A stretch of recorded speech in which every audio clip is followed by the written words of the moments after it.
जय हिंद दोस्तों। अगर आपको भी मैथ से डर लगता है तो आपके अवश्य ही ये जो पॉइंट है सभी ये आपके कमजोर होंगे, जिससे क्या होता होगा कि जब आप कैलकुलेशन करने बैठते होगे तो आपके जो पॉइंट हैं वो आपको कहीं ना कहीं ये परेशान करते होंगे। तो क्या करना है, आपको वीडियो को बिना स्किप किए आपको क्लास को अंत तक देखना है और आपको ध्यान से क्लास को देखना है कि इसमें किस पॉइंट को हम कैसे कर रहे हैं। ठीक है, तो ये सभी जो पॉइंट है आपको क्या करना है, देखो आपकी जो पहला पॉइंट है उसमें क्या होता है, हमारी संख्याएं, कि हमें ये पता होना चाहिए कि हमारी संख्याएं क्या होती हैं, कितने प्रकार की होती हैं और कैसे होती हैं। ठीक है, दूसरा पॉइंट हमारा जोड़ना, कि किन्हीं संख्याओं को जब हम जोड़ते हैं तो कैसे जोड़ा जाता है, कि उनकी क्या क्या ट्रिक हो सकती है। ठीक है, तीसरा पॉइंट आपका घटाना। घटाने का मतलब है जब हम किसी संख्या में से हम किसी संख्या को घटाते हैं दूसरी को, तो उसका घटाने के बाद क्या आएगा, कैसे आएगा। ठीक है, नेक्स्ट पॉइंट है भाग। जब किसी संख्या में हम भाग देते हैं तो भाग करने के बाद में उसका रिमाइंडर कैसे बचता है और रिमाइंडर का क्या करते हैं। ठीक है, और भागफल हमारा कैसे आता है, इन सभी का क्या करेंगे भाग में देखेंगे। उसके बाद में आता है आपका देखो एलसीएम एंड एचसीएफ। देखो एलसीएम होता है आपका लीनियर कॉमन मल्टीपल, यानी कि जिसे आप हिंदी में क्या कहते हो लघुत्तम समाप बढ़ते। और वहीं क्या होता है आपका एचसीएफ हाईएस्ट कॉमन फैक्टर। देखो लीनियर कॉमन फैक्टर क्या होता है आपका लीनियर कॉमन मल्टीपल, यानी कि एलसीएम। एलसीएम होता है जब हम किसी संख्या को एलसीएम जब लेते हैं तो उनका मतलब होता है कि वह छोटी से छोटी संख्या जो सभी को क्या कर दे डिवाइड कर दे, वह छोटी से छोटी संख्या जो सभी को क्या कर दे डिवाइड हो जाए सभी से। और वहीं हाईएस्ट कॉमन फैक्टर क्या होता है आपका वह बड़ी से बड़ी संख्या जो सभी संख्याओं को क्या कर दे डिवाइड कर दे, वो क्या कहलाती है हमारी हाईएस्ट कॉमन फैक्टर, यानी कि महत्तम समाप वर्धक। ठीक है, नेक्स्ट पॉइंट आपको विभाज्यता का नियम। देखो विभाज्यता का नियम के अंतर्गत आपका आता है, ये आता है कि जब हम किसी संख्या को डिवाइड करते हैं तो हमें कैसा पता लगेगा कि ये संख्या किस संख्या से डिवाइड होगी। तो देखो उसके लिए आपका काम करता है विभाज्यता का नियम, यानी कि डिविजिबिलिटी। ठीक है, उसके बाद में आता है आपका संख्या काटना। तो देखो संख्या काटने का मतलब होता है कि जब हम बट्टे में कोई संख्या लिखी हो तो उन संख्याओं को कैसे काटते हैं। जैसे कि एग्जाम्पल के तौर पर मान के चलिए नीचे हमारा ऊपर 312 लिखा है और नीचे लिखा हमारा 16।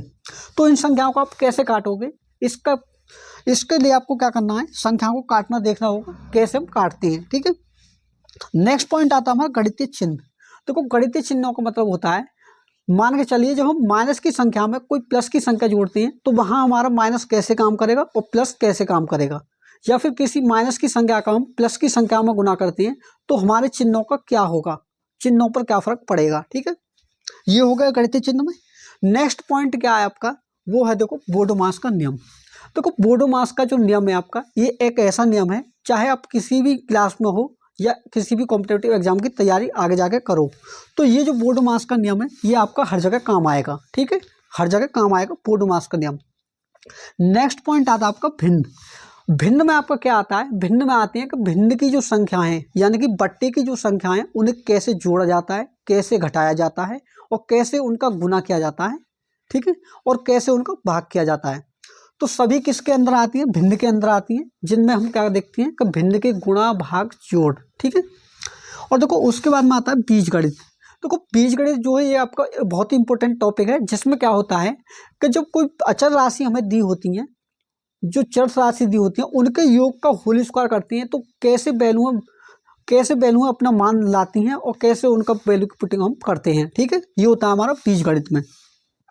नेक्स्ट पॉइंट आता है आपका समीकरण। समीकरण क्या होता है, जब आपको दो समीकरण दे तो उन समीकरण को कैसे हल करें, या दो से अधिक समीकरण दे हो तो उनमें से x और y का मान हम कैसे निकालें, ये सब क्या आपका समीकरण के अंदर है। ठीक है, नेक्स्ट पॉइंट आता है आपका घातांकन करनी, यानी कि घातांक और करनी क्या होता है। तो देखो घातांक और करनी जो है ये आपका ऐसा पॉइंट टॉपिक है जिसमें क्या होता है कि जब किन्हीं संख्याओं पर हमारी कोई घातें होती हैं तो उन घातों को हम कैसे ट्रैकल करते हैं, कि घातों का हम क्या होता है जब बट्टे में घात हो और ऊपर भी घात हो तो ऊपर से नीचे ले जाने में जो घात माइनस की होती है वो कैसे होती है, क्यों होती हैं, वो सब क्या आता है घातांक एवं करनी में। ठीक है, उसके बाद में नेक्स्ट टॉपिक आपका डिस्काउंट। देखो डिस्काउंट क्या होता है, मान के चलिए आप अपने मम्मी जी के साथ गए बाजार में और वहां से आपने कोई वस्तु खरीदी, मान के चलिए आपने जूते खरीदे। ठीक है, और जूते पे उसने कह दिया कि आपको हम देते हैं 20% का डिस्काउंट। तो आप कैसे मालूम करेंगे कि आपको डिस्काउंट के बाद वो कितने रुपए देने हैं उसके, ये आप कैसे फाइंड करोगे, ये सब क्या आपका डिस्काउंट में, ठीक है, ये सब क्या आपका डिस्काउंट में आएगा। उसके बाद में देखो आपका जो नेक्स्ट टॉपिक है वो है आपका आयु निकालना। आयु निकालने का मतलब है, जैसे कि मान के चलिए अगर किसी दो व्यक्तियों की आयु का अनुपात कुछ दे रखा है और कुछ समय बाद उनकी आयु का अनुपात और दे रखा है, तो आप किसी भी व्यक्ति का आयु कैसे निकालोगे वो सब किस में जानेंगे हम, आयु निकालना, यानी कि जो हमारा 15वां टॉपिक है इसमें हम जानेंगे, ठीक है। तो देखो 16वां जो टॉपिक है वो क्या आपका गुणनखंड। देखो गुणनखंड क्या होता है, जब किसी संख्या हमारी कोई भी संख्या हो तो उसके गुणनखंड हम कैसे जाने कि उसके गुणनखंड क्या होंगे। यानी कि देखो जैसे कि हमारी 16 है तो इसके गुणनखंड क्या होंगे, तो किसे फाइंड करेंगे हम, तो पहले हमें क्या करना होगा, इसे भाग देना होगा। और देखो गुणनखंड का मतलब होता है आप सबसे पहले उस संख्या से भागते हो जो सबसे छोटी हो। छोटी का मतलब है एक से बड़ी जो संख्या है, तो सबसे पहले क्या दोगे, 2 से भाग, तो 2 अट्ठे 16, ठीक है। 2 से फिर भाग दिया 4 बार, ठीक है। 2 से फिर भाग दिया 2 बार, और 2 से फिर भाग दोगे तो 1 बार। तो इसके गुणनखंड क्या हुए, ये हो गया आपके 2 इंटू 2 इंटू 2, यानी कि 2 दूनी 4 दूनी 8, 8 दूनी 16, ठीक है। ये क्या हो गया इसके फैक्टर, यानी कि गुणनखंड। तो ये जब सभी जो टॉपिक हैं इन्हें हम आपको छोटे छोटे वीडियो के माध्यम से आपको समझाएंगे कि कैसे इन सभी को आपको ट्रैकल करना है, ठीक है। तो आज का जो हमारा पहले टॉपिक है उसे लेते हैं हम संख्याओं को। तो हम आपको बताएंगे संख्या कितने प्रकार की होती हैं और कैसे होती हैं, उनका क्या नियम है, ठीक है। तो चलिए हमारा पहले टॉपिक की ओर चलते हैं। तो देखो संख्याएं जो होती हैं आपकी, वो सभी संख्याओं के टाइप हमने यहाँ पे लिख दिए हैं। तो देखो संख्याओं में क्या होता है, देखो संख्याएं मुख्य रूप से आपकी 2 प्रकार की होती हैं, एक होती है वास्तविक और एक होती है अवास्तविक। तो ये जो टाइप हैं आपके, ये आपके वास्तविक संख्याओं के टाइप हैं, जिसमें देखो आपको क्या बोला है, सबसे पहली जो पॉइंट होता है वो होता है प्राकृतिक संख्याएं।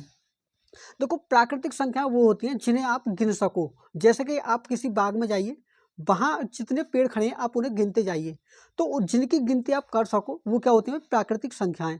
तो आप गिनते जाएंगे, मान के चलिए आप पूरे विश्व के पेड़ गिने, तो गिनते जाइए, तो उनकी गिनती जो बैठेगी कितने में बैठेगी, अनंत में बैठेगी। तो प्राकृतिक संख्याएं सीधी सी क्या हो गई, 1 से लेकर अनंत तक। तो देखो 1 2 3 4 5, और इसी प्रकार आप गिनते जाएंगे और आपका जो मान है वो कितने तक, अनंत तक बैठेगा। यानी कि जो प्राकृतिक संख्याएं होती हैं वो 1 से लेकर अनंत तक होती हैं, इनकी कोई भी लिमिट नहीं है, ठीक है। तो प्राकृतिक संख्याएं होगी हमारी 1 से लेकर अनंत तक, ठीक है। पहला पॉइंट क्लियर हो गया आपको। दूसरा पॉइंट देखो पूर्ण संख्याएं। देखो पूर्ण संख्याएं क्या होती हैं, पूर्ण संख्याएं वो होती हैं अगर आप प्राकृतिक संख्याओं में 0 भी शामिल कर दो तो पूर्ण संख्या क्या हो जाएंगी, ये हो जाएंगी।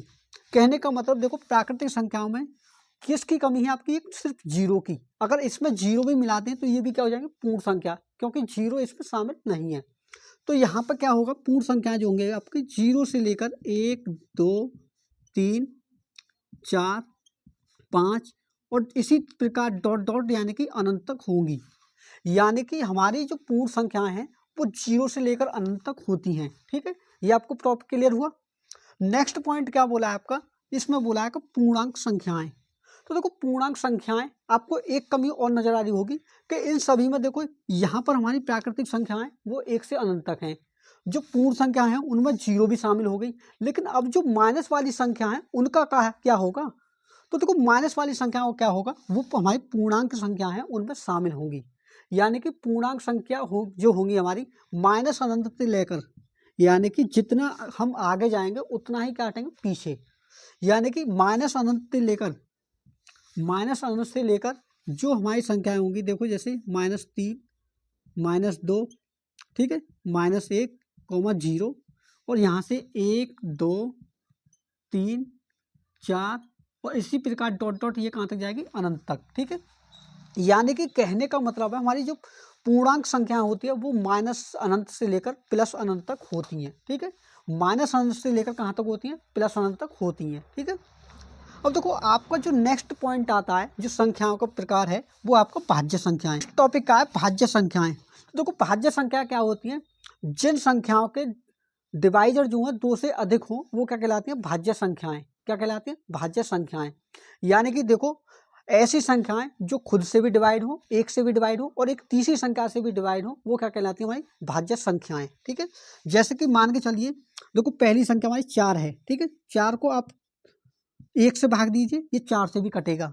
4 को आप 2 से भाग दीजिए, ये 2 से भी कटेगा, और 4 को आप स्वयं इसी संख्या से भाग दोगे तो ये 4 से भी कटेगा। ठीक है, यानी कि 4 क्या हमारी एक भाज्य संख्या है, जो कि क्या हमारी सबसे छोटी भाज्य संख्या है। तो देखो आपको एक बात विशेषकर याद रखनी है कि जब भी क्वेश्चन में आपसे ये पूछे कि सबसे छोटी भाज्य संख्या कौन सी है, तो वही आपकी 4 संख्या है जो आपकी सबसे छोटी भाज्य संख्या है। ठीक है, उसी प्रकार आप और भी संख्या जब लेंगे तो और भी बहुत सी संख्याएं हैं, जैसे कि देखो लिखे देता हूं मैं यहाँ पर। तो 4 कॉमा देखो 6, 6 के बाद में आती है आपकी 8, ठीक है, 9, 10, 12, ठीक है, और देखो 14। इसी प्रकार जब आप आगे जाओगे तो अनंत तक क्या होंगी हमारी जो संख्याएं होंगी वो क्या होंगी भाज्य संख्याएं होंगी। तो भाज्य संख्या की परिभाषा आपको समझ में आएगा होगी, ये टॉपिक आपको अच्छे से क्लियर हो गया होगा।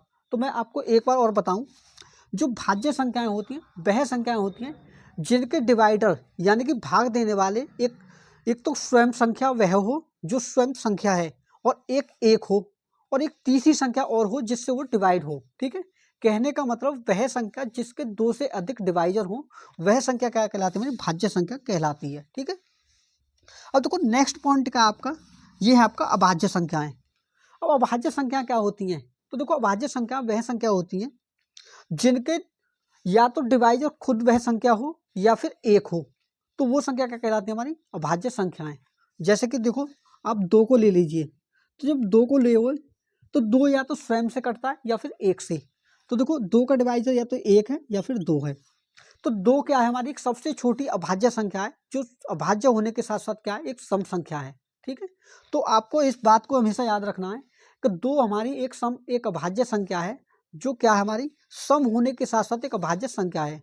तो ये जो क्वेश्चन है आपका बड़े बड़े कॉम्पिटिटिव एग्जामों में आपसे पूछा जाता है, तो आपको इस बात को याद रखना है कि 2 हमारी एक ऐसी समअभाज्य संख्या है जो सभी संख्याओं में इकलौती संख्या है। ठीक है, तो देखो उसी प्रकार देखो आपकी जो अभाज्य संख्या है क्या है, देखो 2, 3, 5, 7, ये होगा 7 के बाद में 11, 13, 17। इसी प्रकार आप जब अनंत तक जाओगे तो सभी संख्याएं क्या होंगी वो अभाज्य संख्याएं होंगी जो या तो खुद से या फिर 1 से डिवाइड होती हों। ठीक है, अब देखो नेक्स्ट पॉइंट क्या आपका वो है आपकी सम संख्याएं। तो देखो सम संख्याएं क्या होती हैं आपकी, सम संख्या वह संख्या होती है जो 2 से डिविजिबल हो, तो वो संख्या क्या कहलाती है आपकी सम संख्या कहलाती हैं। तो देखो जैसे कि एग्जाम्पल के तौर पर आप मान के चलिए, जैसे कि पहली संख्या हमारी 2 है, 2 तो स्वयं से कट ही जाएगी, कटेगी नहीं कटेगी, 2 से आप 2 में भाग दीजिए तो कितनी बार कटेगी एक बार। तो उसी प्रकार 2, 4, 6, 8, 10। इसी प्रकार जब आप आगे जाओगे तो अनंत तक जितनी भी संख्याएं 2 से कटेंगी वो सब क्या कहलाएंगे आपकी सम संख्या कहलाएंगी। ठीक है, आपको अच्छे से क्लियर होगा ये पॉइंट भी सम संख्याएं कि हमारी सम संख्या क्या होती है। ठीक है, नेक्स्ट अगला पॉइंट है आपका कि विषम संख्या क्या होती हैं। तो देखो विषम संख्या वह संख्या होती हैं, सीधा सा फॉर्मूला ये है कि वह संख्या जो 2 से डिवाइड ना होती हो अभाज्य संख्या कहलाती हैं। ठीक है, क्या कहलाती हैं, सॉरी विषम संख्या कहलाती हैं। तो देखो विषम संख्या जैसे कि मान के चलिए 3 है हमारी, 3 क्या आप 2 से काट सकते हो, शर्त ये है कि जो जिसमें आप भाग दो उसका मान जो पॉइंट में नहीं आना चाहिए, सीधी कटनी चाहिए। ठीक है, जैसे कि आप 4 में 2 से भाग दो तो 2 बार डिवाइड होगी, 2 में आप भाग दोगे तो 1 बार डिवाइड होगा। उसी प्रकार 2 का भाग आप 8 में दोगे तो कितनी बार कटेगा 4 बार। कहने का मतलब हमारे डिवाइड करने के बाद में नेचुरल नंबर आना चाहिए। ठीक है, तो वह संख्या कहलाएगी सम संख्या कहलाएगी।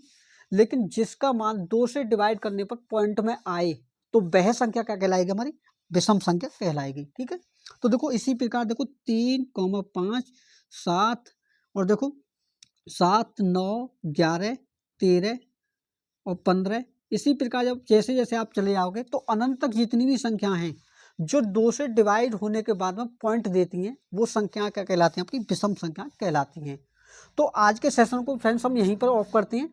तो अगला जो आपका टॉपिक होगा उस पर क्या करेंगे हम चर्चा करेंगे। तो आपको अगर वीडियो अच्छी लगी तो वीडियो को लाइक एंड चैनल पर नए हैं तो बेल आइकन को प्रेस करके चैनल को सब्सक्राइब भी कर लें, और इस वीडियो को अपने दोस्तों में भी शेयर करें ताकि इस वीडियो का बेनिफिट आपके दोस्तों को भी मिल सके। तो मिलते हैं नेक्स्ट वीडियो में, तब तक के लिए धन्यवाद।